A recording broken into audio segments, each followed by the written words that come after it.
Hallelujah hallelujah.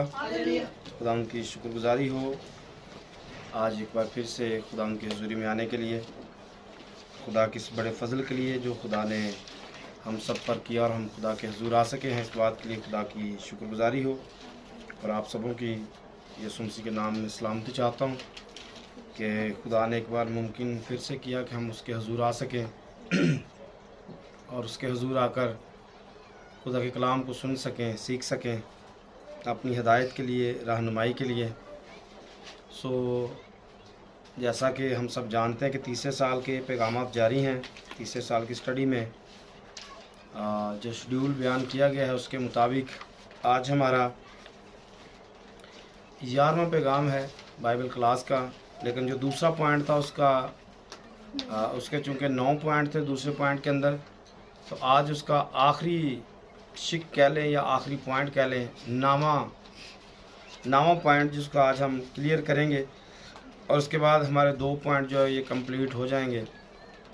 पहला point था हमारा रहनुमाओं की बुनियादी तरबियत और दूसरा पॉइंट था रहनुमाओं को 9 काम करने की तरबियत देना। तो जो 9 काम करने की तरबियत देना है उसमें ये आखिरी पॉइंट है।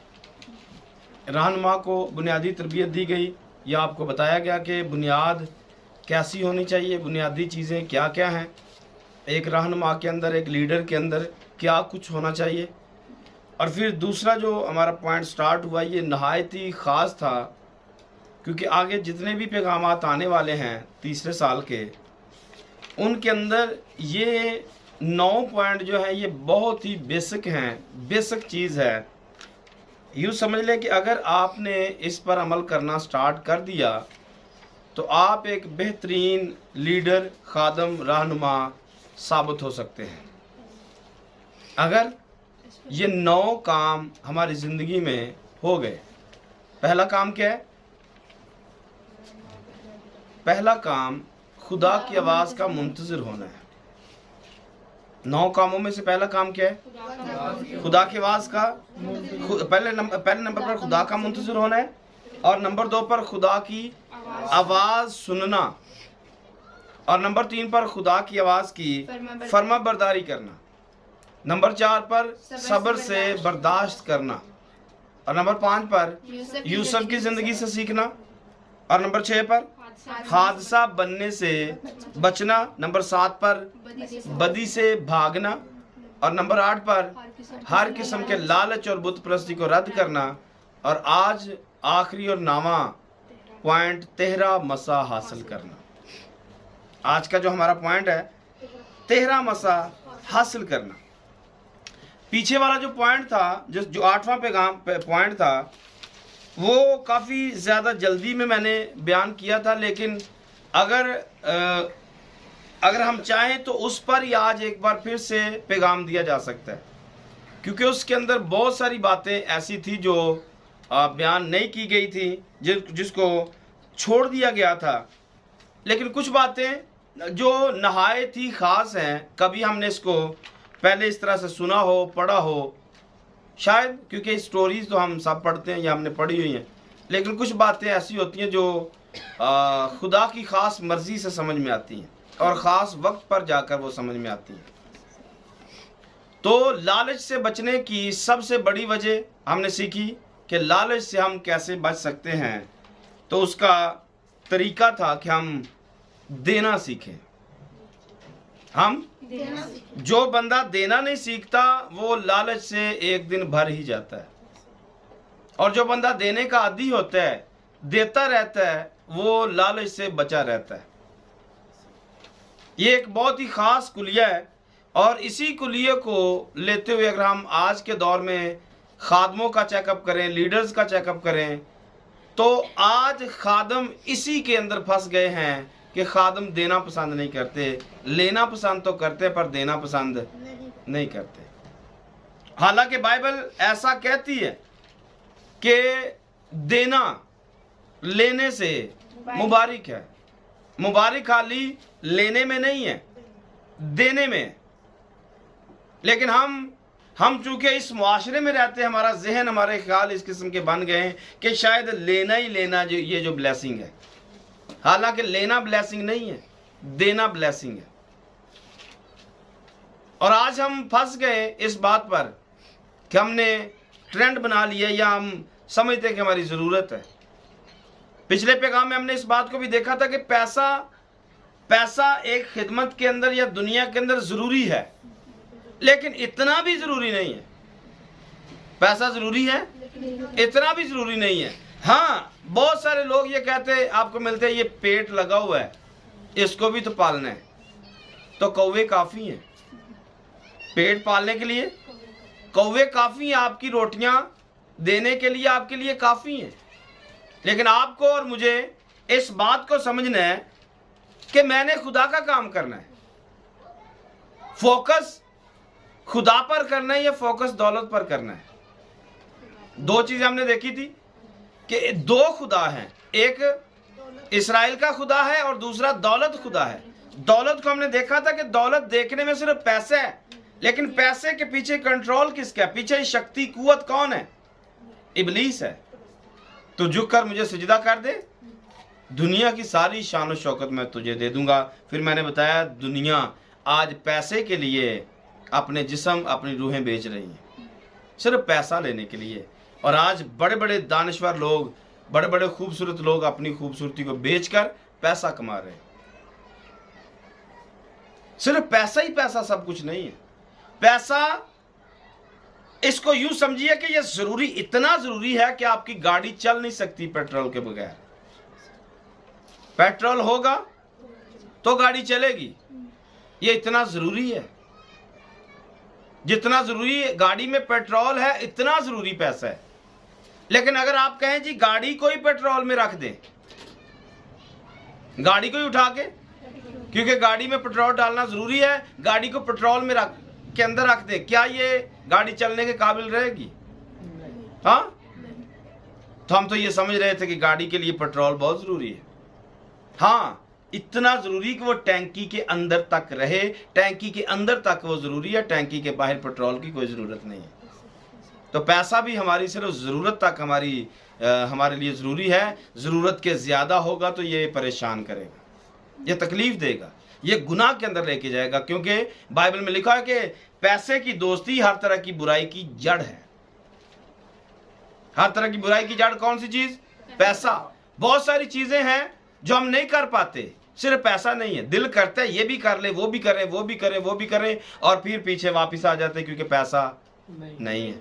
और जब पैसा आएगा हम सब कुछ कर लेंगे। और आज जितनी बुराइयां हो रही हैं उनके पीछे 95% बुराई की वजह पैसा है। पैसे की वजह से हम बुराई करते हैं। हालांकि रोटी जरूरी है, रोटी खाना जरूरी है, हाँ, वो रोटी तक पैसा जरूरी है। आप ये कहें जी रोटी के अलावा हम गुलशरले उड़ाने के लिए पैसा रखें तो वो जरूरी नहीं है। आपकी रोटी, 2 रोटियां आपकी जरूरत है, आप घर में बैठ के खा सकते हैं, आपको बाहर होटल में जाकर खाना खाने की जरूरत नहीं है, क्योंकि पेट तो आपका 2 रोटियों से घर में भर सकता है। लेकिन चूंकि वो ख्वाहिश है, ख्वाहिश को पूरा करने के लिए हम पैसे के साथ गुनाह के अंदर चले जाते हैं, ख्वाहिश को पालने के लिए। तो पैसा इतना ही जरूरी है जितना टैंकी के अंदर पेट्रोल जरूरी है। ऐसा नहीं कर सकते कि आप पूरी गाड़ी में पेट्रोल भर दें, गाड़ी फिर चलेगी नहीं, गाड़ी को आग लगने का खतरा हो सकता है। तो दौलत अगर ज्यादा हो जाए तो फिर बर्बाद करने का खतरा भी हो सकता है। एक और चीज, देना जो है ये खुदा की बरकत का एक वसीला भी होता है। अगर हम देते हैं तो इससे हम खुदा से बरकत को रिसीव भी कर सकते हैं। देकर हम खुदा से बरकत को रिसीव कर सकते हैं। पैसा वसीला बन जाता है बरकत को हासिल करने का। लेकिन अगर आप इसी पैसे से रसूलों के पास चले जाइए, हमें रूल कुदस दे दो, तो वो क्या कहेंगे? तेरे साथ पैसे भी गारत हो और तू भी गारत हो, क्योंकि तू खुदा की बख्शिश को पैसों से खरीदना चाहता है। पैसे से बरकत मिलती भी नहीं है और पैसे से बरकत मिलती भी है। अब नियत पर डिपेंड करता है कि आप पैसा लालच के अंदर दे रहे हो या कुछ खरीदने के लिए, कुछ सौदेबाजी करने के लिए दे रहे हो, या फिर पैसा आप अपने दिल की खुशी से दे रहे हो। तो ये आपके इस्तेमाल पर डिपेंड करता है, क्योंकि हमने इसको भी देखा है कि इस्तेमाल पैसे का कैसे करना है। आपका इस्तेमाल आपको बता सकता है कि आप बेहतरीन रहनुमा बन सकते हैं या नहीं बन सकते। तो बरकत एक चीज यूहन्ना की इंजील में लिखी हुई है, ये 6 बाब में है, उसकी 8वीं आयत से पढ़ दीजिए। 8वीं 9वीं 2 आयतों को पढ़ दें।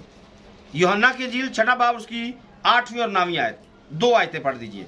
उसके शागिर्दों में से एक ने यानी शमाउन पतरस के भाई इंद्रियास ने उससे कहा, जी, यहाँ एक लड़का है, यहाँ एक लड़का है जिसके पास जौ की 5 रोटियां। यहाँ एक लड़का है, कहा किसने?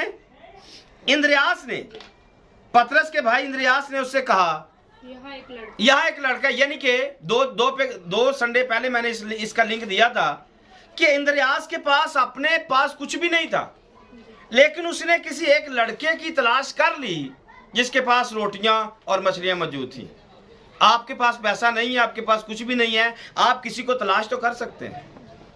जिसके पास कोई मटेरियल है आप उसको तो चर्च में लेके आ सकते हैं, और आपका किसी को तलाश करके चर्च में लेके आना ही आपके लिए बरकत का बायस बन सकता है। उस लड़के का नाम दर्ज नहीं है, उस लड़के को सिर्फ लड़का बोला गया, लेकिन इंद्रियास का नाम वाजे बताया गया कि इंद्रियास उस बंदे को लेके आया। ढूंढने वाले को बाइबल में वाजे कर दिया गया कि इंद्रियास ने ढूंढा है। तो आपका नाम ढूंढने वालों में आ सकता है। आप किसी ऐसे को ढूंढे जो खुदा की खिदमत के लिए पैसा इन्वेस्ट कर सके, कोई चीज प्रोवाइड कर सके, तो ऐसा मुमकिन है। आगे क्या लिखा है? ये इतने लोगों में क्या है? ये इतने लोगों में क्या है? अब यहां से देखना है कि छोटा लड़का है, लड़के के पास 5 रोटियां और 2 मछलियां। आपने कभी गौर किया कि इस लड़के ने वो 5 रोटियां और 2 मछलियां दे दी? इसने कोई आर्गुमेंट पेश नहीं किया, कोई बहसो तकरार नहीं किया। इस लड़के के अंदर किस किस्म का ईमान है?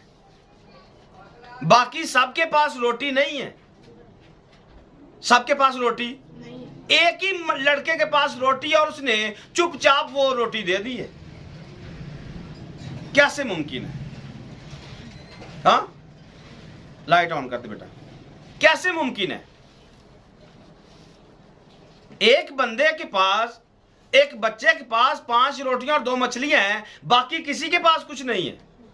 इंद्रियास ऐसे ही जाता है भीड़ के अंदर, उस लड़के को ढूंढ के ले आता है और लड़का चुपचाप वो रोटियां दे देता है। कैसे मुमकिन है?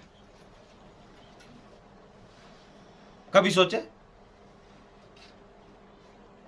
मैंने कहा शायद हम स्टोरी को पहले भी जानते हैं, लेकिन आज थोड़ा फर्क तरीके से समझेंगे कि स्टोरी में दिया गया, इसने दिया है, लड़के ने ये सोचा नहीं है कि मेरे पास 5 रोटियां हैं, 2 मछलियां हैं, तो अगर मैं दे दूंगा तो मेरा क्या बनेगा। ऐसा इसमें बाइबल में लिखा हुआ नहीं है। उसने कोई दलील पेश नहीं की है। इंद्रियास गया, यूं ही लड़के को पकड़ा और पकड़ कर कहा इसके पास 5 रोटियां और 2 मछलियां हैं। तो पीछे सबब क्या है? हमारे पास कुछ होता है, हम तो देने का नाम नहीं लेते हैं। हम तो देने का नाम, हमारे पास होता भी हम छुपा लेते हैं, लेकिन ये लड़का दे रहा है। इसके अंदर ऐसी कौन सी बात है कि इसने चुप करके दे दी है? याद रखिए, ये इस भेद को जानता है। ये लड़का इस भेद को देना लेने से मुबारक है। ये लड़का इस भेद को और सिखाया इसकी माँ ने। पीछे इसकी माँ तरबियत करके आई है। बेटा यीशु की मीटिंग में जा रहा है, खाली हाथ नहीं जाना है। खाली हाथ यीशु को किसी वक्त भी आपकी जरूरत पड़ सकती है। यीशु को कभी भी हमारे खाने की जरूरत पड़ सकती है। और कैसी वो खुश नसीब माँ है जिसने घर से रोटी बनाकर उसके हाथों से भेजी है यीशु के पास। तो मैंने कहा इसको आप अपने फर्क अंदाज से सोचिए, इसका पीछे पूरा बैकग्राउंड जानने की कोशिश करें। कैसे एक बच्चा, छोटा बच्चा 5 रोटियां और 2 मछलियां देने के लिए तैयार है? एक बच्चे को 5 रोटियां खानी चाहिए? या 5 रोटियां खा सकता है बच्चा? लेके क्यों है? घर से तरबियत दे के भेजा गया, बेटा किसी को भी जरूरत पड़ सकती है, किसी को भी जरूरत पड़ सकती है हमारी रोटियों की। ये आज की रोटी की माएँ थोड़ी हैं जो पूछ के रोटी पकाती है कि एक पकानी है, ये दो पकानी है। हाँ, आज वाली थोड़ी है कि दो बंदों ने आधी आधी खानी है तो एक पका देती है। मैंने कई दफा पहले भी बताया हुआ है, ये बरकत नहीं लानत का जरिया, जब पूछ पूछ के रोटियां पकाई जाती हैं। इसको बरकत नहीं कहते हैं, ये लानत के जिम्मे में आता है। नाप नाप के, तोल तोल के, और ये बरकत नहीं है। बरकत का मतलब वाफर मिकदार में, कोई भी आ सकता है, कभी भी कोई खा सकता है आके, हमारे खाते के ऊपर कोई आ सकता है। फिर क्या कहेंगे कि अब बंदा चले जाए वापस, क्योंकि पकाई एक है, उसको क्या देंगे? नहीं, रोटी खुली होगी, बरकत का राज है। एक बंदा है, दो है, चार है, उनके लिए खाने के लिए अगर दस्तयाब हो तो इसको मिला क्या? इस बच्चे को मिला क्या है? बरकत। हाँ, बरकत। क्या, कौन सी बरकत मिली? कभी सोचा क्या हुआ? इसने दे दिया। हाँ, हर दौर में इसका जिक्र, हर दौर में जब देने की बात आएगी तो बच्चा सरे फहरिस्त है। कब से इसने ये 5 रोटियां दी हैं और 2 मछलियां दी हैं, आज भी इसका तज़किरा जारी है। हम बाइबल क्लास के अंदर रहनुमाओं को बच्चा सिखा रहे हैं, क्योंकि उसने दिया है। और जब खा लिया सबने तो बचा क्या? हाँ, 12 टोकरे। 12 टोकरे। कितने? 12 किसके लिए थे? ये इस बच्चे के लिए थे। आमीन। ये इसकी बरकत थी। मैंने कहा कभी शायद हमने सोचा हो कि इसको मिला क्या है? इसने 5 रोटियां दी हैं और 12 टोकरे उठाकर घर लेके गया है। ये इसकी बरकत थी कि रोटियां 5 दी हैं लेकिन टुकड़े 12 टोकरे बचे हुए इसको मिले हैं इनाम के तौर पर, क्योंकि देना लेने से मुबारक है। हमें इस कुलिये की समझ नहीं आती है, या हम इस कुलिये को लेना नहीं चाहते, क्योंकि हमें थोड़ी तकलीफ आती, देते हुए तकलीफ होती है। लेकिन याद रखिए, जो देने का राज जान जाता है वो बरकतों को हासिल कर जाता है। आमीन, आमीन। एक राज है, बेहतरीन राज, दिया करो ताकि तुम्हें भी दिया जाए। हम देते नहीं इसलिए हमें मिलता भी नहीं। हम देते नहीं है, मिलता भी नहीं। और जिस कदर लिखा है, जिस कदर दोगे उस कदर तुम्हें दाब दाब कर हिला हिला कर दिया जाएगा। तो नाम देते हैं और नाम में दाब दाब के मिलता है। तो ये एक राज है। रहनुमाओं को इस बात को समझ लेना चाहिए कि अगर हमने आगे बढ़ना है तो हमें देना सीखना होगा। देने के कितने फायदे? 5 रोटियां देंगे, 12 टोकरे वापस मिलेंगे। रोटियां 5 देनी है, टुकड़े 12। तो आपको समझ आना चाहिए कि अगर हम यहां से लोगों को 4 लोगों को खिलाते हैं तो हम 8 लोगों के लिए वापस हमें मिलता भी है। तो ये तो एक सीखने वाली बात है, ये तो एक आगे बढ़ने का अमल है। और जिस दिन हमने देना बंद कर दिया, खुदा के फजल से हमें मिलना भी बंद हो जाएगा। जिस दिन हमने देना बंद कर दिया, लोगों को खिलाना बंद कर दिया, हमारा भी खुदा के फजल से चूल्हा पानी बंद हो जाएगा। और ये एक बरकत का राज है, देते जाओगे मिलता जाएगा, देते जाओगे मिलता जाएगा। देना बंद कर देंगे फिर ऊपर से भी बंद हो जाएगा। और आज यही वजह है कि हमने देना बंद कर दिया, फिर ऊपर से बरकतों के दरवाजे भी बंद हो गए। यह आज की हमारी कंडीशन है और रहनुमा आज इसमें फेल है। 2 दमड़ियां एक खास मिसाल है, 2 दमड़ियों वाली खास मिसाल है। जो कुछ था उसके पास, लिखा नादानी में उसने वो सारे का सारा ही दे दिया। नादानी थी क्या? नादारी, नादारी है या नादानी है? हाँ, और भाई उसको कुछ भी सूझा नहीं है। उसको इस बात का इल्म है कि जो भी है खुदा का, खुदा को दो। आमीन। उसके अंदर ये मुकाशवा ओपन हो गया कि जो है उसको दे दो, बात खत्म करो। लेकिन फिर बात खत्म हुई नहीं है। यीशु ने इसका नाम रिकॉर्ड में दर्ज कर दिया, जब भी जिक्र होगा देने का, इसका नाम देने वालों में आएगा सबसे ज्यादा। और यीशु ने कहा सबसे ज्यादा इसी ने दिया है, क्योंकि था ही वो जो 2 दमड़ियां थी वो दोनों ही दे दी, और ये सबसे ज्यादा था। इसको भी राज मिल गया, और ना सिर्फ इसको इस जमाने में याद किया जाएगा, आने वाली जिंदगी में भी इसको याद किया जाएगा। तो हम इस बात को समझ लेते हैं कि शायद जो दौलत हमारे पास है ये हम इसके मालिक हैं, ये हमारा ही सब कुछ है। हालांकि बाइबल में लिखा है, ज़बूर 24 की पहली आयत पढ़ दीजिए, ज़बूर 24 उसकी पहली आयत, ज़बूर 50 उसकी 12 नंबर आयत। जमीन और उसकी मामूरी खुदा, जमीन और उसकी मामूरी किसकी है? खुदावंद ही, जमीन किसकी, और जो कुछ इसमें भरा हुआ है किसका? ये सब खुदा का है। जमीन और उसकी मामूरी खुदावंद ही की है। जहान और उसके बाशिंदे, जहान भी और उसके बशिंदे भी, क्योंकि उसने समुद्रों, जहान किसका? खुदा का, बशिंदे किसके? खुदा। और भाई बंदे भी खुदा के, दौलत खुदा की, जमीन खुदा की, उसकी मामूरी खुदा की, सब कुछ तो खुदा का है। और हम इंसान ये समझ लेते कि हम मालिक हैं। हम समझ लेते हैं, रात के पैगाम में मैंने बताया शिफा कोई पादरी नहीं दे सकता है। ये गारंटी और चैलेंज है, किसी पादरी के पास कोई शिफा नहीं है। शिफा अगर है तो वो यीशु के पास है। यीशु जिसको चाहे जैसे चाहे उसको इस्तेमाल कर सकता है, और किसी भी बंदे को इस्तेमाल कर सकता है। वो बच्चे को, बड़े को, बुजुर्ग को, खादम को, खादमा को, किसी को भी, किसी के अंदर भी होकर वो अपना काम कर सकता है। लेकिन हम क्या समझ लेते हैं कि मेरे वसीला सुई तो मैं ही सब कुछ हूं, मैं किंग बन गया हूं। तो अगर मैंने कोई 50 रुपए दे दिए तो मैं किंग बन गया, मैंने दिए हैं। और भाई जो तूने दिए वो भी खुदा के हैं, और जो बाकी तेरे पास है वो भी खुदा के हैं। हम इस बात को भूल जाते हैं। 50 ज़बूर की 12 नंबर आयत को पढ़ दीजिए। अगर मैं भूखा होता तो तुझसे ना, अगर मैं भूखा होता तो तुझसे ना कह, अगर मैनू भुख लगदी फिर तेनू ना कहंदा। क्यों? क्योंकि दुनिया और उसकी मामूली, दुनिया किसकी है और उसकी मामूरी किसकी है? ओ भाई ये तो मेरा है।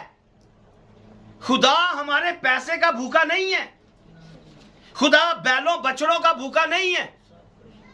ये तो खुदा की, इंसान की, और इंसान की खुदा के साथ मोहब्बत है कि वो अपनी मोहब्बत को खुदा के सामने कैसे पेश करता है। और ये खुदा ने एक जरिया रखा हुआ है इंसानों के लिए कि जैसे एक बाप और बेटे की या बेटी की मिसाल होती है कि अगर देता सब कुछ बाप ही है अपने बच्चों को, और उस दिए में से अगर बच्चे अपने बाप को कुछ देते हैं तो बाप के दिल में ज्यादा खुशी होती है। तो ये एक जरिया मोहब्बत का है कि सब कुछ बाप का है, खुदा का है, और हम उसके दिए में से उसे वापस देते हैं, खुदा ज्यादा खुश होता है। तो आगे एक और हवाला पढ़ सकते हैं, तीमुथियुस का 6 बाब की 10 और 11 नंबर आयत को देख सकते हैं। पहला तीमुथियुस 6 बाब उसकी 10 नंबर और 11 नंबर आयत है।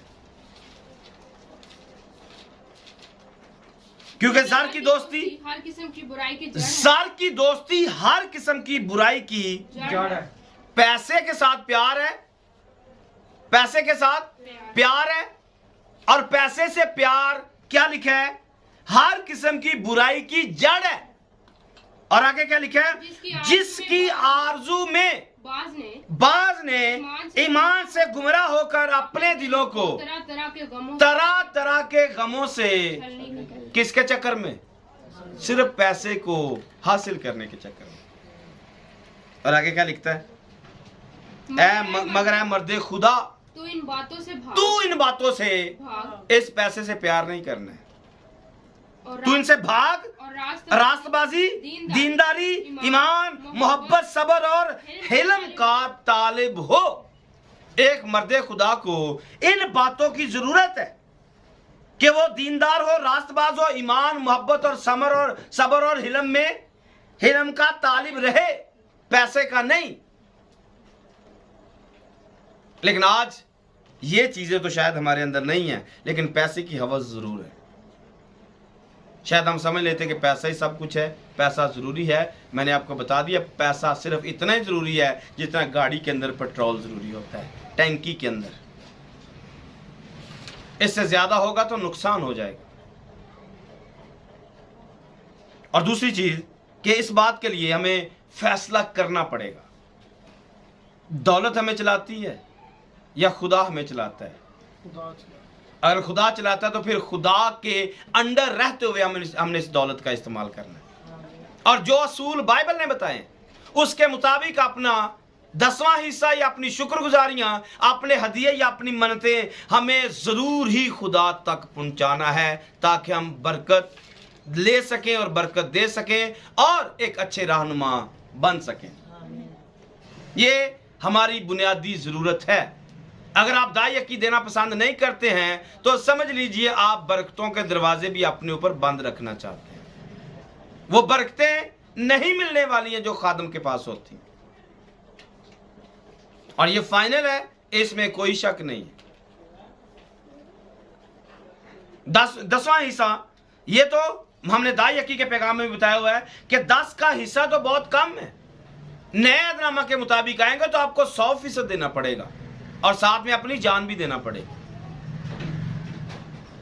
100% देना पड़ेगा और साथ में अपनी जान देने तक वफादार रहेंगे तो जिंदगी का ताज है। तो नए अहदनामा में जमीनें जायदादें बेच बेच कर रसूलों के कदमों में रखी जाती थी। नए अहदनामे का लेवल बहुत ऊपर है और आप ना ऊपर वाले पे जा रहे हो और आप ना नीचे वाले पे जा रहे हो, और अपने आप को खादम और वफादार खादम कहते हो, लेकिन दाई यकी आप देना पसंद नहीं करते हो, क्योंकि दाई यकी देते हुए जान निकलती है। दाई यकी देते हुए खुदा को भी फिर बरकतें देते हुए फिर परेशानी होती, कि देनी किसको है? एक फ्राडिये को बरकत देनी किसको है? एक फ्राडिये को या एक ठग को? खुदा ठगों को बरकतें देना शुरू करेगा, आप लूर लूर घूमते रहेंगे लेकिन कुछ भी हाथ में आने वाला नहीं है, क्योंकि आप एक ठग हैं, क्योंकि आप खुदा को ठगने से बाज नहीं आते हैं। बहुत बड़े ठग। तो इसको आपको देना ही होगा, ये आपको देना ही होगा। हाँ, अगर आप, मैंने ये शुरू में कह दिया था जब पैगाम शुरू हुए थे, तब मैंने कहा था ये बातें लीडरों के लिए, और जो लीडर नहीं है, हाँ, उनके लिए कोई नहीं, आप दें या ना दें, हमें इससे कोई सरोकार नहीं। लेकिन अगर आप एक लीडर बनना चाहते हैं, अगर एक रहनुमा बनना चाहते हैं, अगर रहनुमाई करना चाहते हैं, फिर 100% आपको दाई यकी देना पड़ेगी। इसमें रत्ती भर भी गुंजाइश नहीं होगी।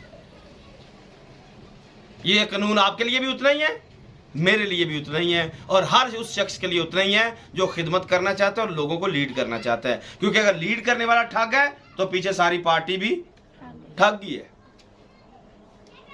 और फिर सारा चर्च कंगाल ही होगा, बरकतें किसी के पास नहीं होंगी। तो ये चंद असूल, चंद बातें, क्योंकि मैंने कहा था पैगाम इस पर पूरा भी दिया जा सकता है, मैं और भी इसके अंदर आपको बातें बता सकता हूं, लेकिन चूंकि हमने दूसरे पॉइंट को भी हाईलाइट करना है, जो आज का हमारा पॉइंट है, 13 मसा हासिल करना। लेकिन कुछ बातें ये जरूरी थी, इसलिए मैंने आपके सामने शेयर की हैं। एक बात मैंने कल के पॉइंट में कही थी, पैगाम में कही थी, कि जब मैंने इस बात को पढ़ा था तो मुझे ऐसा फील हुआ जैसे कोई बिजली का करंट लग गया।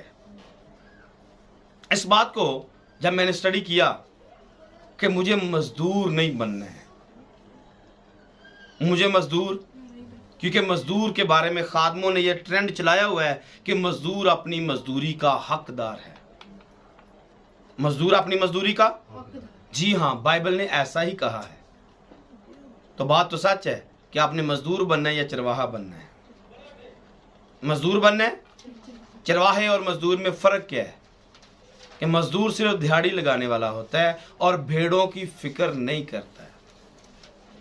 भेड़िए को आते हुए भेड़ों को छोड़कर भाग जाता है। जी हाँ, आप मजदूर हैं, आपने अपने मुंह से बता दिया आप मजदूर हैं, आपको दिहाड़ी चाहिए, तो मेरे भाई आप चरवाहे नहीं हो सकते हैं, क्योंकि आपको भेड़ों की जैसे तकलीफ आएगी आप छोड़ के भाग जाएंगे और भेड़िया उनको फाड़ेगा, पूरा गंदा कर देगा। और आज जितने भी लोग यहाँ पर मौजूद हैं वो सिर्फ मजदूरी की हिरस में काम कर रहे हैं, वो भेड़ों की फिक्र नहीं करते हैं।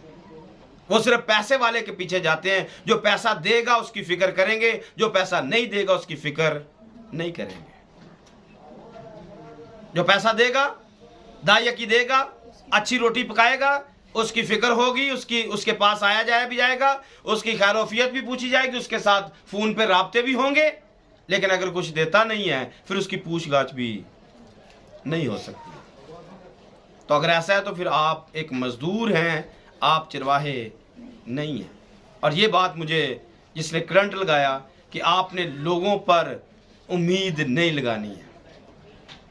आपने लोगों पर उम्मीद कि कोई मुझे देगा तो काम चलेगा, कोई मुझे देगा तो काम चलेगा, कोई नहीं देगा तो काम रुक जाएगा। मैंने कहा मैं यहां पर गलत था। मेरे दिल में 2-3 दिन से ख्यालात ऐसे ही घूम रहे थे कि यार पैसे आ नहीं रही हैं, पैसे नहीं है, मेरे पास नहीं है, शायद काम नहीं होगा।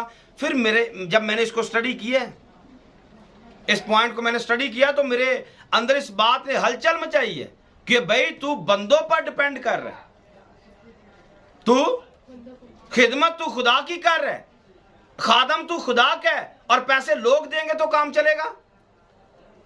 नहीं भाई, तू रॉन्ग है। और मैंने इसी वक्त अपनी गलती को एक्सेप्ट किया। हाँ खुदा मैं गलत हूं, मुझे बिलीव तुझ पर करना चाहिए, बंदों पर नहीं, क्योंकि बंदों की तो अपनी मर्जी है, वो देंगे या नहीं देंगे। इब्लीस कभी भी दिल को सख्त कर लेगा, इब्लीस ना जाने कितनी जरूरतें उनके आगे रख देगा। तो मैं उनके बारे में सोचता रहूंगा वो फलाना मुझे देगा तो काम बनेगा, तो मैं तो फिर लानती हो गया। क्योंकि मलाउन है वो आदमी जो किसी बशर को अपना जोरे बाजू मानता है, वो देगा तो काम बनेगा। भाई मैं खादम खुदा का हूं या लोगों का हूं? कोई नहीं भी देगा तो खुदा अपना काम करना जानता है, कोई नहीं भी देगा तो खुदा का काम रुकने वाला नहीं है। खुदा कहां से पैदा करेगा, खुदा वहां से उठाएगा जहां पर वो बोता भी नहीं है। और यही वो ईमान है जो खादम के अंदर होना चाहिए, एक रहनुमा के अंदर होना चाहिए। और अगर ये ईमान अंदर नहीं आया, हम सिर्फ लोगों पर उम्मीद लगा के बैठे रहेंगे, फलां देगा तो ये कर लेंगे, फलां देगा तो ये कर लेंगे, आप फेल हो जाएंगे। क्योंकि फलां जिसकी उम्मीद लगाई वो देगा ही नहीं, उसकी अपनी हजारों जरूरतें निकल आएंगी, और वो दिल में सोचता रहेगा अगले महीने दे देंगे, उससे अगले महीने दे देंगे, उससे अगले महीने दे देंगे, और तब तक शैतान एक नई पटरी पे चढ़ाएगा, वो देने ही नहीं देगा। तो आप तो अपनी तरफ से लानती बन गए, क्योंकि आपने जिस पर उम्मीद लगाई, आपने आपकी उम्मीदों को उसने पानी फेर दिया। तो उम्मीद हमेशा खुदा पर लगानी है, उम्मीद हमेशा, वो चाहे लीडर हो या आम कलीसिया का मेंबर हो, ये सब के लिए इक्वल है। उम्मीद डिपेंड खुदा पर करना है और वफादारी खुदा के साथ रखनी है। पैसा हो या ना हो, आपने मुतमिन रहना है। ऐसा मैंने बहुत पहले कहा था कि एक मसीही की बुनियाद जो है वो इत्मीनान पर होती है। आपके पास कुछ है, आपके पास कुछ नहीं है, इसकी फिक्र मुझे नहीं होनी चाहिए, इसकी फिक्र खुदा को होनी चाहिए, इसकी फिक्र खुदा को होनी चाहिए। क्योंकि पतरस गवाह इस बात का, उसने लिखा अपनी सारी फिक्रें खुदा पर डाल दो, क्योंकि उसे तुम्हारी, तो अगर उसको, मैं उसका खादम हूं तो फिक्र यीशु को करनी चाहिए, मुझे नहीं। मुझे अगर किसी चीज की फिक्र है तो मुझे इस चीज की फिक्र है मैंने खुदा के साथ वफादार कैसे रहना है, मैंने खुदा की वफादारी कैसे करनी है, मैंने खुदा के साथ अपना रिश्ता मजबूत कैसे रखना है। तो ये सारी बातें पिछले पैगाम के साथ लिंक करती हैं, जो आज मैंने आपके साथ आधा पौना घंटा फिर शेयर कर दिया। हमें अपने आप को खुदा के साथ वफादार रखना है, लोगों पर उम्मीद नहीं लगानी है। लोग आपकी उम्मीद तोड़ देंगे और आप पछताने के सिवा आपके पास कुछ भी बाकी नहीं बचेगा,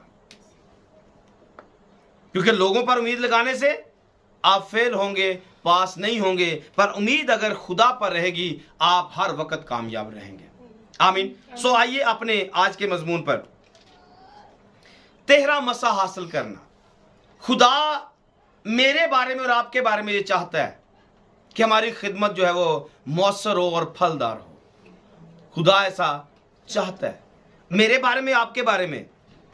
खुदा चाहता है कि हमारी खिदमत इस किस्म की हो कि दुनिया पर इसका गहरा असर पड़े, लोग हमारी खिदमत से कुछ गहरा असर अपनी अपनी जिंदगियों के अंदर ले सके।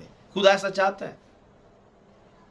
और जितनी बातें पीछे हमने 8 पैगामों में सुनी है या 9 पैगामों में 10 पैगामों में सुनी है, वो सारी बातें हम पूरे तरीके के साथ करते रहे, सारा कुछ हमारी जिंदगी में ठीक चल रहा हो, याद रखिए इसके बावजूद भी हम नाकाम हो सकते हैं।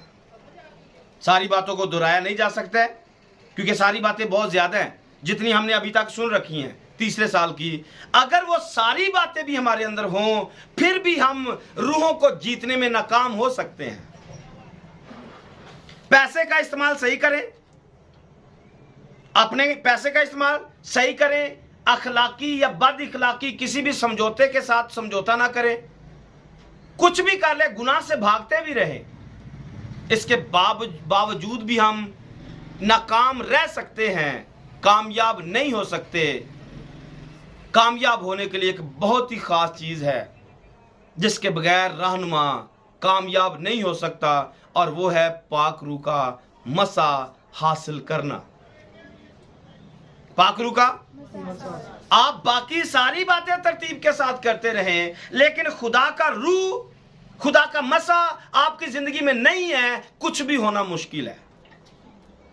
आप रूहों को जीत नहीं सकते, रूहें आपके ताबे नहीं हो सकती हैं, रूहें आपकी बात नहीं मान सकती हैं। क्यों?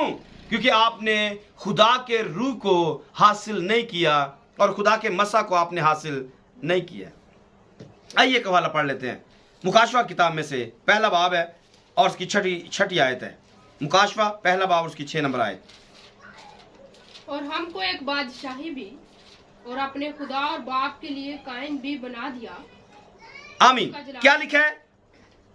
पढ़िए एक दफा फिर से पढ़िए। और हमको एक बादशाही भी और अपने खुदा और बाप के लिए काहिन भी बना दिया। उसका जलाल और सल्तनत और सल्तनत अब्दुल आबाद रहे। आमीन। क्या लिखा? उसने हमें एक बादशाही दी है और दूसरे नंबर पर लिखा है उसने हमें काहिन भी बना दी है।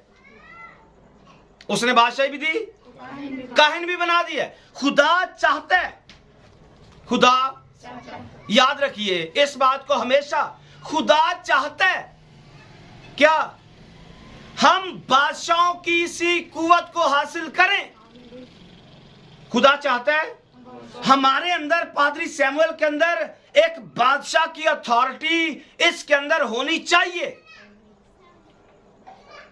आपके अंदर जितने भी लीडर हैं, आपके अंदर, मेरे अंदर बादशाह जैसी क्वालिटी, कुव्वत, ताकत, पावर, इख्तियार होना चाहिए। खुदा ये चाहता है और इसके साथ साथ खुदा चाहता है कि जैसी काहिनों की पाकीज़गी है हमारी पाकीज़गी वैसी हो जाए। खुदा चाहता है काहिनों की जैसी पाकीज़गी है हमारी पाकीज़गी वैसी हो जाए, और खुदा ये भी चाहता है कि हम खुदा के मसा से मामूर हो जाएं। आमीन। खुदा चाहता है हम खुदा के मसा से, तो 3 चीजें मैंने आपके सामने रखी। खुदा चाहता है कि हम बादशाहों जैसी कुव्वत को हासिल करें, खुदा चाहता है हम काहिनों जैसी पाकीज़गी को हासिल करें, खुदा चाहता है कि हम मसा को हासिल करें और मुकम्मल मसा, मुकम्मल खुदा की हजूरी, मुकम्मल खुदा का मसा हम हासिल करें। मसा करता के, मसा 3 काम करता है।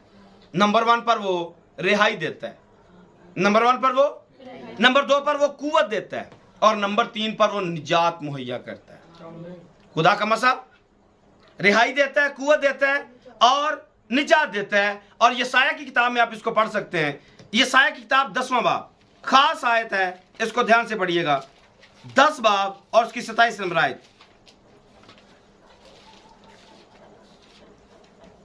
और उस वक्त यूं होगा कि उसका बोझ तेरे कंधे पर से, उसका जुआ तेरी गर्दन पर से उठा लिया जाएगा, और वो जुआ मसा के सबब से तोड़ा जाएगा।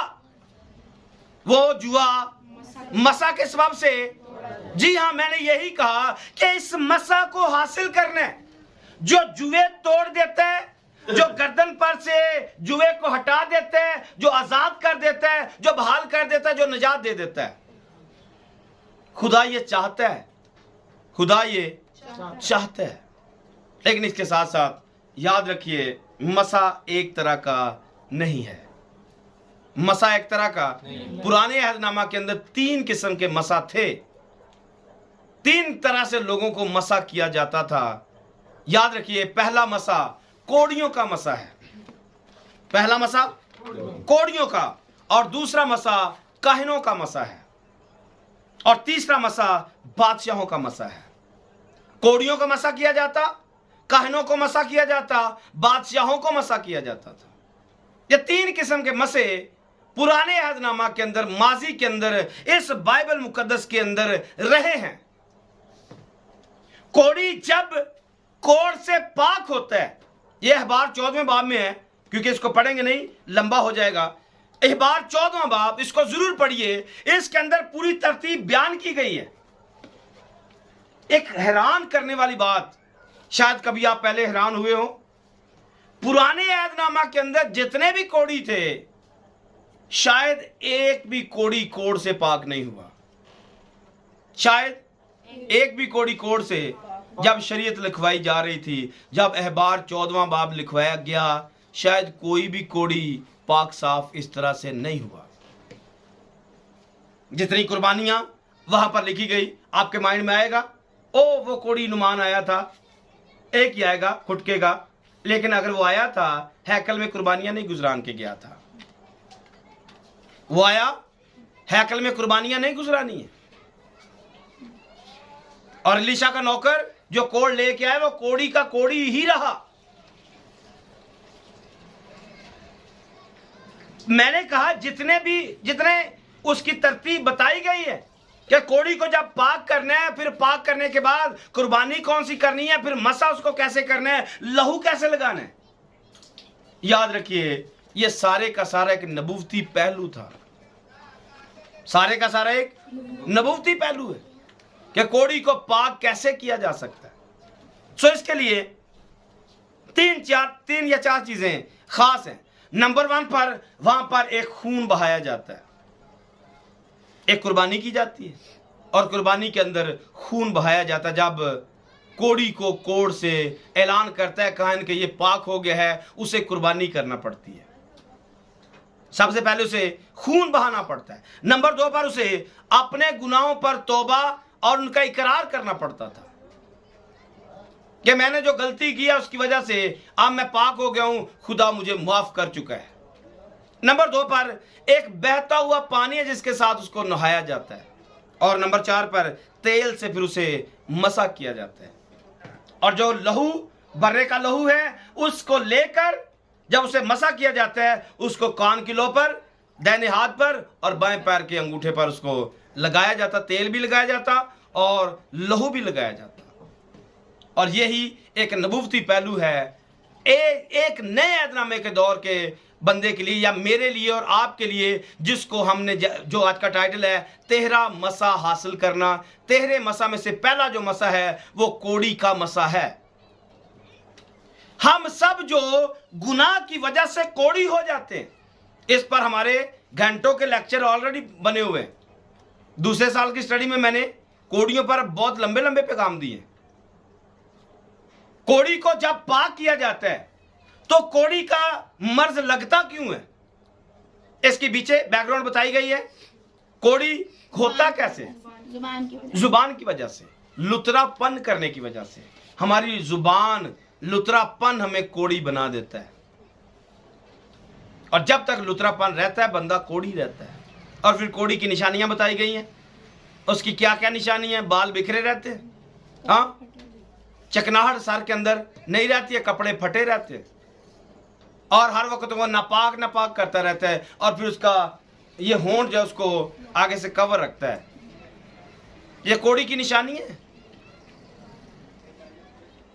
तो आज के ज़माने में मुझे और आपको अगर बेहतरीन रहनुमा बनना है तो पहले नंबर पर हमें इस मसा को हासिल करना है कि मेरी जिंदगी के अंदर से कोड़ जाता रहे, लुतरापन जाता रहे। क्योंकि अगर खादम के अंदर लुतरापन है, वो कोड़ी हो चुका है, वो कभी भी अच्छी रहनुमाई कर नहीं सकता है। एक खादम अगर लुतरापन करता फिरता है तो ये खादम दुरुस्त रहनुमाई नहीं कर सकता है। और आज ऐसा आज के ज़माने में चल रहा है। इधर की बातें सुनकर वहां डालते हैं, वहां की बातें सुन के वहां डालते हैं, और सिवाय नुकसान के कलीसियों के अंदर और कुछ भी नहीं हो रहा है। तो एक खादम को, एक लीडर को पहले नंबर पर इस मसा को हासिल करना है। इस मसा को जब तक हासिल नहीं करेगा वो कभी भी काहिन के मसा को हासिल नहीं कर सकेगा। अगर वो कर भी लेगा कामयाब नहीं होगा, क्योंकि पीछे कोड़ी का मसा उसके ऊपर नहीं है, वो कोड़ी बना हुआ है। तो कोड़ी के मसा के अंदर 3 बातें, उसके कान पर लगाने, उसके अंगूठे पर लगाने, उसके पांव के अंगूठे पर लगाने। तो सुनना, ये जो कान है इसका मतलब क्या होता है? खुदा की आवाज को सुनना। कान पर इसलिए लगाया जाता है कि खुदा की आवाज को सुनने के काबिल बन जाए। तो सोचना यह कि क्या मेरे कान खुदा की आवाज सुनने के काबिल बन चुके हैं? नंबर 2 पर हाथ के अंगूठे पर लगाना। अंगूठे पर या हाथ पर लगाने से मतलब ये हाथ खुदा की खिदमत के लिए है। ये हाथ खुदा की निजात दहिंदा के लिए क्या मेरे हाथ खिदमत कर रहे हैं? और नंबर 3 पर चलना। पांव के अंगूठे पर लगाना, हमारी चाल, हमारा किरदार, हमारा चाल चलन, क्या हम खुदा के साथ चल रहे हैं? अगर नहीं तो सबसे पहले मुझे आपको कान, अपने हाथ, अपने पांव, सर से पांव तक हमें मसा को हासिल करना है, ताकि हमारी पूरी बॉडी, पूरा स्ट्रक्चर जो है ये खुदा के काम आए।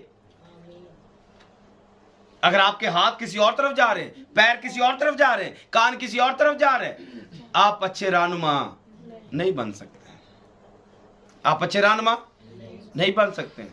चलते आप किसी और के साथ हैं, सुनते आप किसी और की हैं, करते आप कुछ और हैं। हाथ भी टेढ़े, पैर भी टेढ़े, कान भी टेढ़े। ऐसा करने से कभी भी आप अच्छे लीडर और रहनुमा नहीं बन सकते।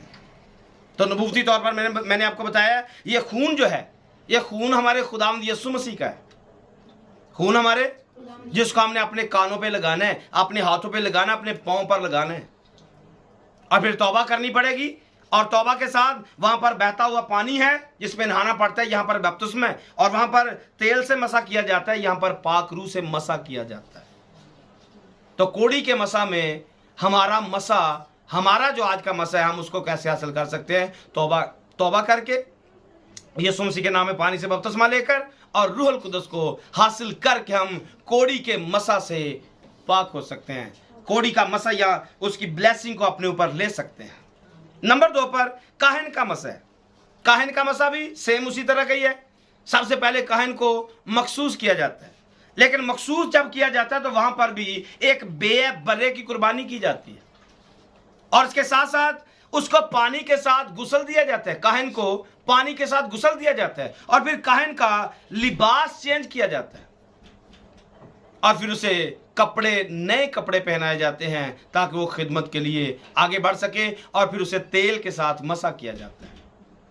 और वही खून जो कोड़ी के लिए इस्तेमाल होता था, वो इसके लिए भी इस्तेमाल होता है, ताकि इसको खिदमत के लिए इस्तेमाल किया जा सके या खिदमत के लिए मुकर्रर किया जा सके।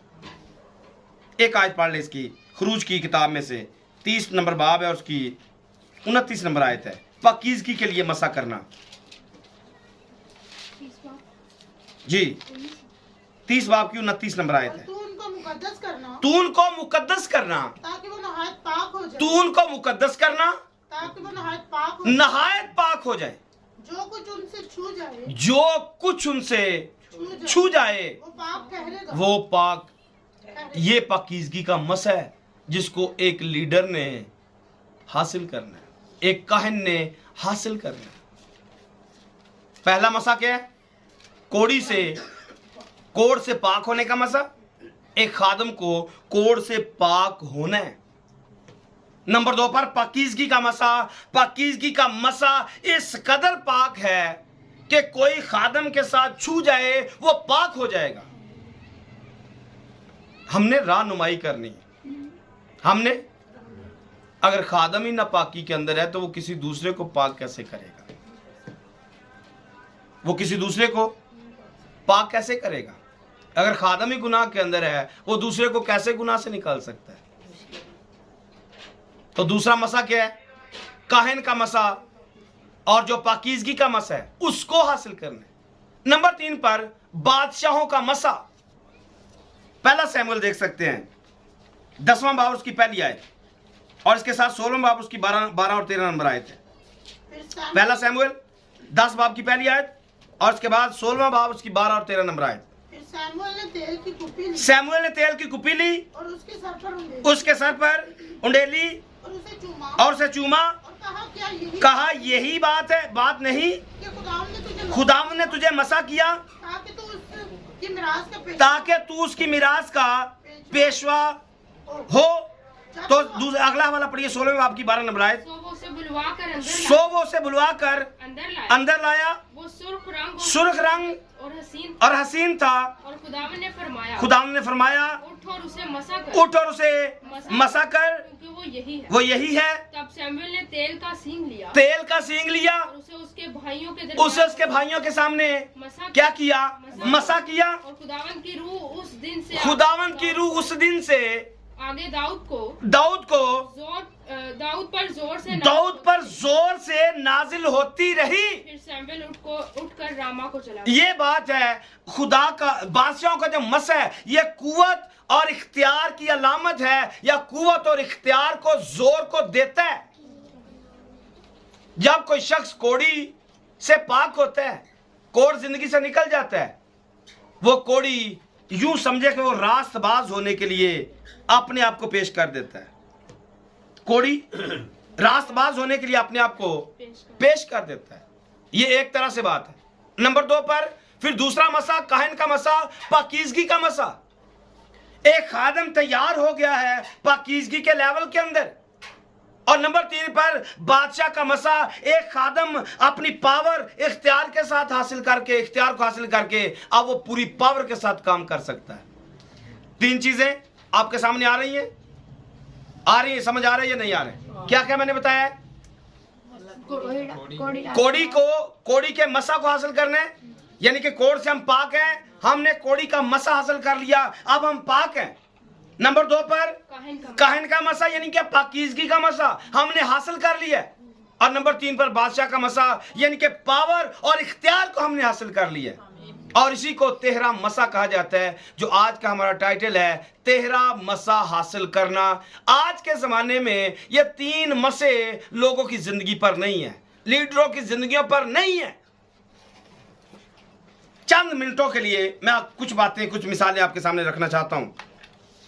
तेहरा मसा कितने लोगों पर रहा या कितने लोगों पर था पुराने अहदनामा के अंदर? सबसे पहला बंदा मलकीसिदक है। सबसे पहला बंदा मलकीसिदक, सालम का बादशाह, खुदा ताला का काहिन, और वो नबी भी था। मलकीसिदक नबी भी था, बादशाह भी था और काहिन भी था। 3 मसा उसने हासिल किए हुए थे। 3 तरह का मसा उसकी जिंदगी में काम कर रहा था। नबी का मसा, काहिन का मसा, बादशाह का मसा। इसके बाद दूसरे बंदे को आप देखते हैं, मूसा को देखते हैं। मूसा 40 बरस तक अपने लोगों पर हुकूमत कर रहा था।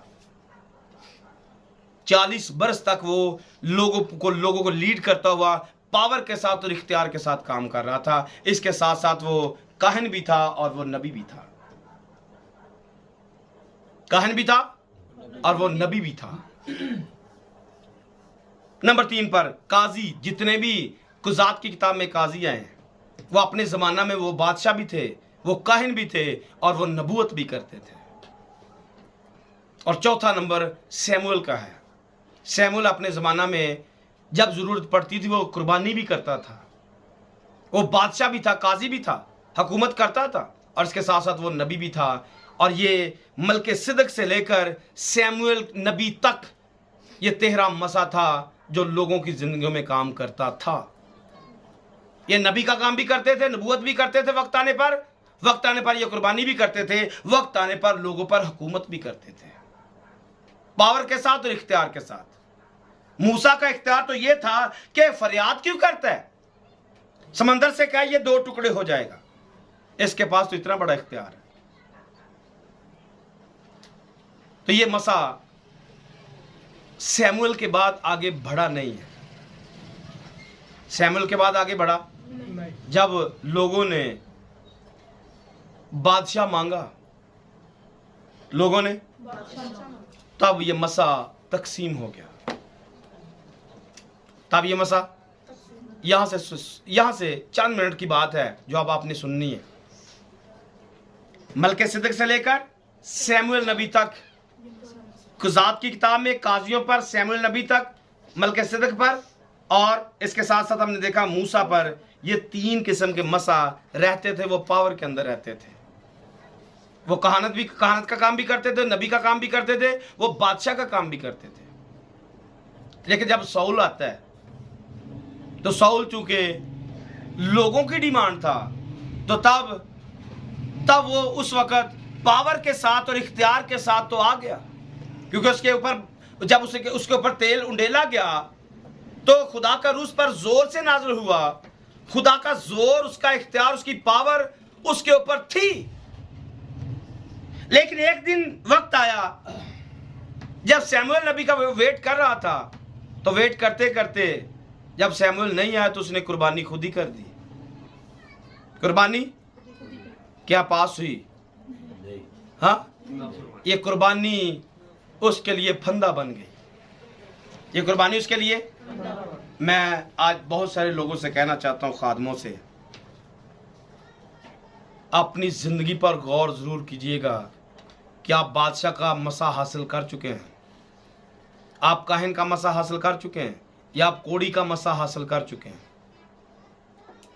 क्योंकि साउल बादशाह होते हुए कुर्बानी कर रहा था, लेकिन कुर्बानी कबूल नहीं हुई क्योंकि उसके ऊपर काहिन का मसा नहीं था।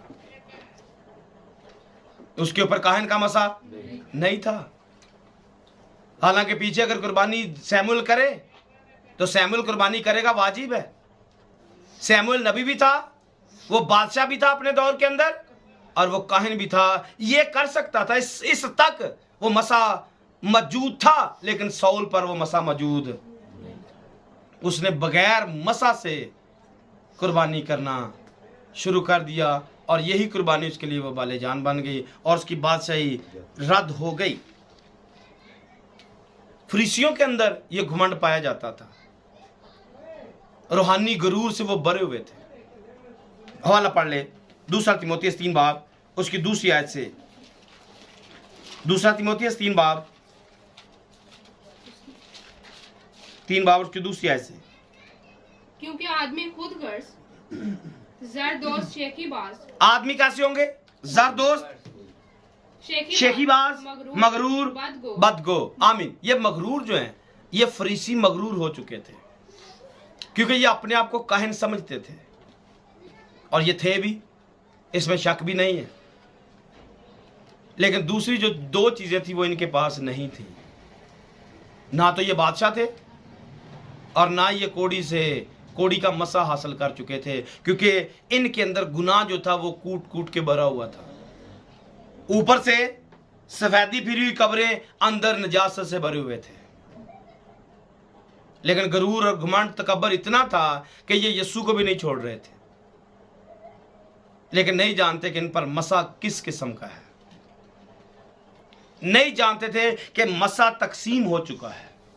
सैमुअल के दौर तक तो मसा था, लेकिन साउल पर वो मसा नहीं था। साउल पर आते आते वो मसा तकसीम हो चुका था। साउल बादशाह था, लेकिन काहिन नहीं था, और इसके साथ साथ वो नबी भी बना, नबियों में उसका शुमार हुआ, लेकिन काहिन नहीं हुआ। वो काहिन नहीं बना। 2 क्वालिटियां उसके अंदर थीं, तीसरी क्वालिटी उसके अंदर नहीं थी। आज एक बहुत बड़ी वजह कुर्बानियां ना करने की, क्योंकि आज शायद कुर्बानी की एक वजह यह भी है कि आज लोगों पर कहानत का मसा आता ही नहीं है, या उसकी शायद आज ज़रूरत नहीं है, क्योंकि काहिन बनेंगे तो कुर्बानियां करनी पड़ेंगी, और आज कुर्बानियों की ज़रूरत ही नहीं है। जो हैकल के अंदर गुजरानी जाती हैं, आज उनकी ज़रूरत ही नहीं है। हाँ, मलकीसिदक की कहानत के अंदर हम काहिन हैं, यह हमने पहले से सीखा हुआ है। लेकिन मैंने आपके सामने क्या रखा है, फरीसी जो थे ये गरूर के अंदर रहते थे। हम काहिन हैं, वो थे भी काहिन, लेकिन इख्तियार पावर वो बादशाह वाली इस्तेमाल करना चाहते थे, जबकि वो बादशाह नहीं थे। बादशाह सैमुअल के अंदर कमी क्या थी कि वो बादशाह था, नबी था, लेकिन काहिन कुर्बानी की गलत हो गया, सौल की। फरीसी क्या कर रहे थे, फरीसी काहिन थे, काहिन थे लेकिन बादशाह नहीं थे। लेकिन रोब कुवत इख्तियार ये बादशाह वाला चलाने की कोशिश कर रहे थे, और साथ में ये नबी भी नहीं थे। इनके ऊपर अगर मसा था तो वो सिर्फ काहिन का मसा था, दो मसे इनके ऊपर नहीं थे। तो हम टाइटल क्या यूज कर रहे हैं, हमने 13 मसा हासिल करना है। तो अब मेरा ख्याल आपको समझ में आ गया होगा कि 13 मसा क्या है। कि हम पादरी तो बन गए, पादरी तो काहिन तो बन गए, लेकिन हम नबी ना बन पाए और हम बादशाह ना बन पाए। इसको हासिल करना है, नबी का मसा भी हासिल करना है और इसके साथ साथ बादशाह का मसा भी हासिल करना है। कलीसिया के अंदर रहते हुए, एक रहनुमा होते हुए, मुझे एक बादशाह की तरह बनना है। मुझे एक बादशाह वाली पावर और बादशाह वाला इख्तियार मुझे मिलना चाहिए। एक काहिन वाली पाकीज़गी मुझे मिलनी चाहिए और कोड़ी से पाक होने का मसा मुझे मिलना चाहिए, यानी कि मुझे नबी का मसा मिलना चाहिए। तो ये कैसे होगा, कैसे मुमकिन है, हम इसको कैसे हासिल कर सकते हैं? क्या ये हो भी सकता है या नहीं हो सकता? क्योंकि मैंने सैमुअल तक आपको दिखाया और फिर मैंने फरीसियों तक भी आपको दिखा दिया। यूहन्ना नबी को देखिए, यूहन्ना नबी को देखेंगे, बल्कि इससे पहले एक हवाला पढ़ ले यशाया की किताब में से, फिर इस यूहन्ना का अटैच करते हैं। यशाया पहला बाब उसकी 26 नंबर आयत है। और मैं तेरे काजियों को पहले की तरह, मैं तेरे काजियों को पहले की तरह और तेरे मुशीरों को इब्तिदा के मुताबिक बहाल करूंगा। इसके बाद तू रास्तबाज, इसके बाद तू रास्तबाज बस्ती और वफादार आबादी कहलाएगी। आमीन। खुदा क्या कह रहे, काजियों को पहले की तरह मैं क्या करूंगा, बहाल करूंगा। जैसे काजी पहले बहाल थे, मैंने आपको काजियों का बताया, काजियों पर 3 किस्म का मसा मौजूद था। काजियों पर तो खुदा क्या चाहते हैं कि मैं उस मसा को फिर से बहाल करूंगा, यानी कि 3 किस्म के मसा जो हैं वो काजी पर आएंगे, वो काहिन पर आएंगे। और यूहन्ना को इसके साथ आप अटैच करके देखिए, यूहन्ना अपने दौर में नबी था, यूहन्ना अपने दौर में नबी था और नबी के साथ साथ वो सरदार काहिन भी था। हारून की नस्ल से वो उस वक्त के ज़माने का सरदार काहिन था और उसके साथ साथ वो खुदा के बर्रे को कुर्बान करने के लिए भी पेश कर रहा था। कुर्बान उसने डायरेक्ट किया नहीं है यीशु को, लेकिन उसने कुर्बानी के बकरे को तैयार जरूर किया है। जब उसने अपने हाथ उस पर रखे तो उसने दुनिया का गुनाह उस पर ट्रांसफर किया। जब उसने कहा देखो ये खुदा का बर्रा जो जहां के गुनाह उठा लिया जाता है। तो इसकी स्टडी हम पहले से कर चुके हैं, वो अलग से बात है। उसको अटैच करके आप देखिए कफारे के पैगाम को कि यीशु जब बपतिस्मा लेने के लिए आए, यूहन्ना ने उसके साथ क्या किया। तो मैं आपको सिर्फ यहाँ से अटैच करके दिखा रहा हूँ कि यूहन्ना जो था तब के दौर में वो नबी भी था और वो काहिन भी था, और वो पूरे इख्तियार के साथ, पूरी पावर के साथ वो लोगों के साथ हम कलाम भी हो रहा था। कुव्वत से भरा हुआ था, ताकत से भरा हुआ था, एलिया के मसा के साथ वो वहां पर मौजूद था। लेकिन बादशाह को देखते हैं। एक हवाला पढ़ लीजिए 9वें बाब में, यशाया की किताब में 9वें बाब की 6 आयत को। इसलिए हमारे लिए एक लड़का त्वलद हुआ और हमको एक बेटा बख्शा गया और सल्तनत उसके कंधे पर होगी। और उसका नाम क्या है? अजीम मुशीर, खुदाए कादर, अब्दियत का बाप, सलामती का शहजादा होगा। उसकी सल्तनत के इकबाल की सलामती की कुछ इंतहा ना होगी। जो खुदा ने पीछे वादा किया था, मैं तेरे काजियों को फिर से बहाल करूंगा। तो ये वादा खुदावंद यीशु मसीह में आकर पूरा होता है कि जो मसा शमूएल पर था, 13 मसा, शमूएल अपने दौर का बादशाह भी था, शमूएल अपने दौर का काहिन भी था, शमूएल अपने दौर का नबी भी था, और ये तीनों बातें, तीनों मसा यीशु मसीह के ऊपर भी थे। यीशु अपने जमाने का नबी भी था, यीशु अपने जमाने का काहिन भी था, और यीशु बादशाहों का बादशाह भी था। और यही वो 13 मसा है। जो मसा यीशु मसीह पर था वही मसा मैंने और आपने हासिल करना है, वही मसा हमने। और यीशु मसीह के ऊपर मसा कौन सा था? किसके लिए उसे मुकर्रर किया गया? किस बात के लिए उसे मुकर्रर किया गया? गरीबों को खुशखबरी सुनाने के लिए, कुचले हुओं को आजाद करने के लिए। तो मैंने कहा मुकम्मल मसा क्या करता है?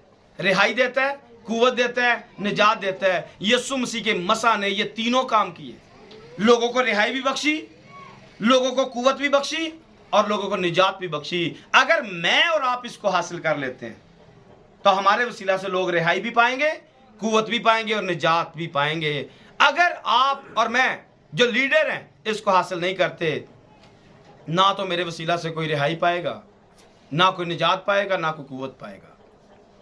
तो फिर लीडर बनने का मकसद क्या है? अगर किसी को कुछ मिलना ही नहीं है, किसी ने निजात ही नहीं पानी है, किसी ने रिहाई नहीं पानी, किसी ने कुव्वत नहीं पानी है, तो फिर मुझे पादरी बनने का शौक भी किस बात का चढ़ा हुआ है? मुझे लीडर बनने का शौक क्यों चढ़ा हुआ है? अगर किसी ने रिहाई नहीं पानी है, अगर किसी ने आजाद नहीं होना है, मैंने किसी कुचले को आजाद नहीं करना है, मैंने किसी को जोर नहीं देना है, कमजोर को ताकतवर नहीं बनाना है, फिर मैं लीडर किस बात का हूं? तो मुझे लीडर बनना है, तो लीडर बनने के लिए मुझे इस मसा को हासिल करना ही होगा।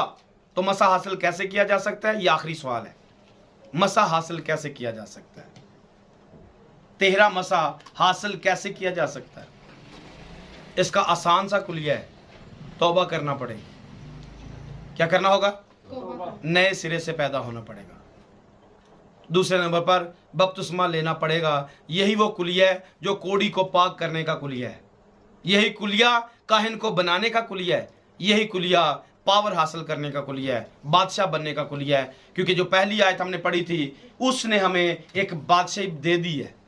उसने हमें एक बादशाही, दोबारा से पढ़िए मुकाशफा पहले बाब की 6 आयत को पढ़ेंगे। 3 चीजें मैंने आपके सामने रखी। नए सिरे से पैदा होना पड़ेगा, और बपतिस्मा लेना पड़ेगा, और इसके साथ पाक रूह को हासिल करना पड़ेगा। तो कोड़ी के लिए क्या करना पड़ता है? यही कुछ करना पड़ता है। आपको नहाना पड़ता है, तौबा करनी पड़ती, इकरार करना पड़ता है, नहाना पड़ता है, और फिर तेल से मसा होना पड़ता है। तेल रूहुल कुदस की अलामत है। आप कहानत के लिए मुकर्रर हुए, आपको पहले नहाना पड़ता है, फिर आपके कपड़े चेंज करना पड़ते हैं, फिर आपको तेल से मसा किया जाता है। और यही बादशाह के लिए है। आपको बादशाह बनना है, आपको पहले नहाना पड़ेगा, फिर आपका लिबास चेंज करना पड़ेगा, फिर आपके ऊपर तेल उड़ेलना पड़ेगा। और यही एक तरीका है तीनों मसा को हासिल करने का कि नए सिरे से पैदा हो जाइए, एक नया सिरा पकड़ लीजिए जिससे गुनाह का कोई कनेक्शन ना हो, जिससे गुनाह का पाकीज़गी का कनेक्शन हो। क्योंकि ऐसी पाकीज़गी हमारे साथ कोई छू जाए तो वो पाक हो जाए। ये नया सिरा है। नए सिरे से पैदा होना, फिर पानी से बपतिस्मा लेना, और पाक रूह को यानी कि लिबास को पहन लेना, यही 13 मसा है। और जब इसको हम ले लेते हैं, बेटा पढ़ दिए, आज पढ़िए। और हमको एक बादशाही भी, हमको एक बादशाही भी, और अपने खुदा और बाप के लिए काहिन भी, बाप के लिए क्या किया? काहिन भी बना दिया। उसका जलाल और सल्तनत उसका जलाल और सल्तनत उसने क्या किया? उसने बना दिया। उसने तो बना दिया। मैंने आपके सामने 3 चीजें रखी हैं कि शमूएल तक तो तीनों बातें थी, तीनों बातें। फिर फरीसियों का हमने देखा, उनमें एक बात थी। ये खुश नसीबी देखिए, गुड न्यूज देखिए, इसको बार बार पढ़िए। उसने हमें बादशाही दे दी है। उसने हमें बादशाह बनाया या नहीं बनाया? वो बन नहीं पाए, लेकिन हमें बना दिया है। तो शायद हम भी अब तक नहीं बने। उसने तो बना दिया है। उसने हमें बादशाह, मैंने शुरू में कहा था, वो तो चाहता है कि हम बादशाह का इख्तियार हासिल करें, क्योंकि उसने बादशाही हमें दे दी है।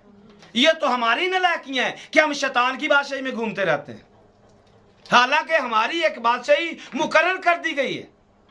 हमें बादशाह बना दिया गया है, और इसके साथ साथ फिर हमें काहिन भी बना दिया गया है। इस आयत में दोनों बातें लिखी हैं, हमें बादशाह भी बनाया गया और हमें काहिन भी बना दिया गया है। कोशिश करके नबी बनना है। और नबी कब बनता है? यीशु की गवाही नबूवत की रूह है। जब हम काहिन बनकर यीशु की गवाही देना शुरू करेंगे, नबूवत का रूह भी हमारे अंदर काम करेगा। लेकिन ये तब काम करेगा जब हमारी एफर्ट होगी, जब कोशिश होगी, जब पाकीज़गी का लेवल बढ़ेगा, खुदा के साथ कनेक्शन बढ़ेगा, फिर खुदा ये मसा हमें ज़रूर देगा। ये मसा में हवाला पढ़िए, 2 हवाले हैं, बल्कि 3 हवाले हैं, लगातार पढ़ेंगे। पहला यूहन्ना का खत 2 बाब की 27 और 28 नंबर आयत है। पहला यूहन्ना का खत 2 बाब 27 आयत को पढ़िए। और तुम्हारा वो मसा जो उसकी तरफ से किया गया तुम में कायम रहता है। तुम में यीशु मसीह ने कहा यूहन्ना 15 बाब की 4 आयत में, जल्दी कीजिए, 15 बाब की तुम मुझ में कायम 4 आयत, तुम मुझ में कायम रहो। यहां से बात है। यहां पहले हमने क्या पढ़ा? तुम्हारा वो मसा जो उसकी तरफ से किया गया तुम में कायम रहता है। कायम, तो यहां पर क्या लिखा है?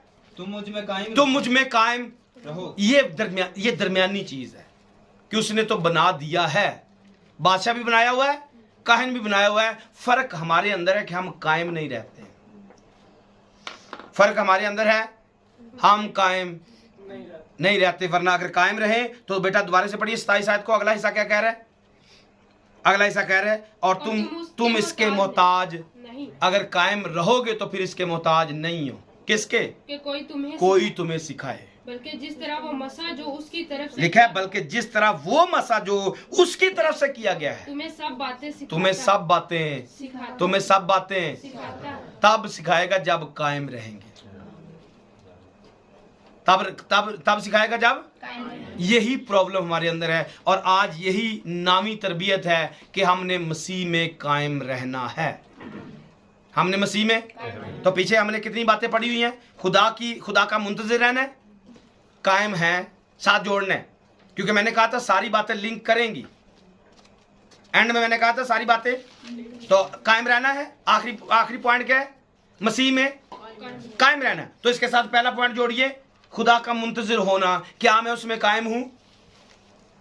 इस बात के लिए मैं उसमें, क्या मैं उसका मुंतज़िर हूं, कायम हूं? इस बात के लिए मैंने सुना था कि मैंने उसका मुंतज़िर रहना है। इसको आपने ऐसे लिखना है, पॉइंट बना के, कायम रहना है। किस बात में? खुदा का मुंतज़िर होने के लिए। क्या मैं कायम हूं? आप सवाल करें अपने आप से, क्या मैं कायम हूं खुदा का मुंतज़िर होने के लिए? नंबर 2 पर, क्या मैं कायम हूं उसकी आवाज सुनने के लिए?